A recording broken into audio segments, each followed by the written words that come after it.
Stay informed with the latest developments as we bring you the news from around the world. Extremely dangerous Hurricane Lee powers up to Category 5 strength with 160 miles per hour winds. Hurricane Lee has built up its strength to become the first Category 5 storm of the Atlantic season, with areas in the North Caribbean bracing for swells and rip currents. Hurricane Lee tore through open waters toward the Northeast Caribbean late Thursday, becoming the first Category 5 storm of the Atlantic season. Located about 1,135 kilometers (705 miles) east of the northern Leeward Islands, Lee had winds of up to 260 kilometers per hour, 160 miles per hour, and was moving west-northwest at 22 kilometers per hour, 14 miles per hour, according to the United States National Weather Service. The storm is expected to remain a major hurricane into next week, and according to the National Hurricane Center, it is strengthening at an exceptional rate. Lee, which was a Category 1 storm Thursday, has been intensifying with exceptional speed in warm ocean waters, doubling its wind speeds in just a day.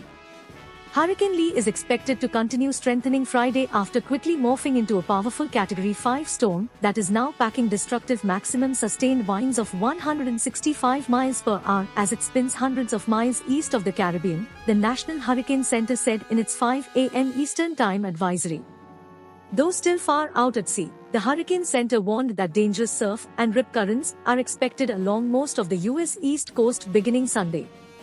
Dangerous surf and life-threatening rip currents are likely in the northern Leeward Islands beginning Friday, the tracker said, adding that such conditions will also affect Hispaniola, the Turks and Caicos, the Bahamas and Bermuda through the weekend. The hurricane's core is expected to move north of the Leeward Islands, the Virgin Islands and Puerto Rico over the weekend and early next week, the NHC added. Additional strengthening is forecast today. Fluctuations in intensity are likely over the next few days, but Lee is expected to remain a major hurricane through early next week, forecasters wrote in the update. The National Hurricane Center said Lee is moving toward the west-northwest near 14 miles per hour.